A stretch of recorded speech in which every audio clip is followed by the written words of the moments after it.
প্রিয় শিক্ষার্থীবৃন্দ, পঞ্চম শ্রেণীর তৃতীয় অধ্যায়ের তৃতীয় ক্লাসে অধ্যায়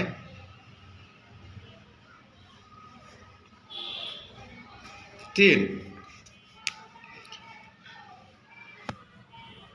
হিসাব করো। গত দুইটা ক্লাসে আমরা 1 নাম্বার 2 নাম্বার অঙ্ক করছি। আজকে আমরা 3 নাম্বার অঙ্কটা বোঝাবো। 3 নাম্বারে বলছে ডাক্তার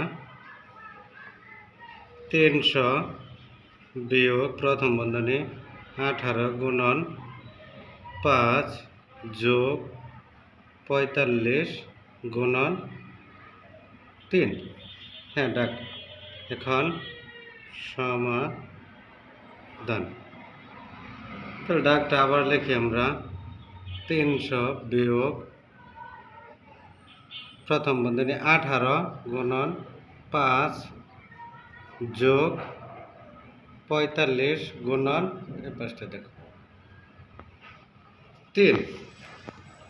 দেখো 300 আমাদের ঠিকই থাকবে, প্রথম বন্ধনীর কাজটা আগে করব। 300 বিয়োগ এই দুইটার কাজটা আগে করব। এই 18 গুণন 5, 5 18 কত হইতেছে 90। 90 যোগ যদি না বুঝো তাহলে আমরা এখানে গুণ দিয়ে লব, যেতে 18 গুণন 5 90 কীভাবে হইলো, প্রাইভেট তো আর ক্যালকুলেটার ইউজ করতে দিবে না।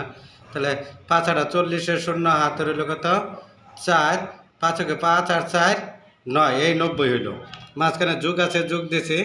এখন দেও 3 45 কত হইতেছে 45, রাফ লেখা নিবা সাইডে 45 গুণন 3 করি 3 5 15, 5 হাতে রইল 1 3 4 12 আর 1 13, 135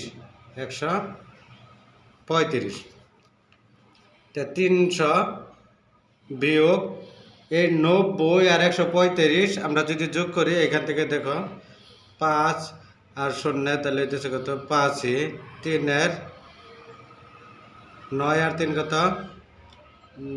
3 আর 9 12, 9 3 12 দিয়ে হাতে রইল 1 1 আর 1 2 225। এই যে এখন দেখো 325 না 300 থেকে 225 যদি আমরা বিয়োগ করি তাহলে কত থাকতেছে দেখো এখানে করলে বা 300 বিয়োগ কিছু 225 বিয়োগ করলে উপরের সংখ্যা যদি ছোট থাকে নিচেরটা বড় থাকে, বিয়োগের ক্ষেত্রে গেলে তাহলে উপরে মনে মনে 1 ধরতে হবে। 0 থাকলে 10 হবে, 1 থাকলে 11, 2 থাকলে 12 হবে। যেহেতু আমাদের এটা 0 আছে তাহলে মনে মনে 1 ধরলে এখানে 10 হইতেছে। তো 10-এর থেকে যদি 5 আমরা বাদ দিই তাহলে 5 রইল। এই হাতের একটা আবার এটার সাথে যোগ হবে এই পাশে, তাহলে 2 আর হাতের 1 3, আবার উপরে একটা ছোটো আছে তাহলে 10 ধরবো। 10-এর থেকে 3 বাদ দিলে কত থাকবো 7। এ মনে মনে একটা ধরছে, এটা পরের ঘরের নিচে এখানে যোগ হইলো, তাহলে 3 3 3 মিলে গেছে 0, বাম পাশে 0 দেওয়ার দরকার নাই। তাহলে রইল কত 300 থেকে 225 বিয়োগ করলে থাকতেছে কত 75। এটাই আমাদের উত্তর 75।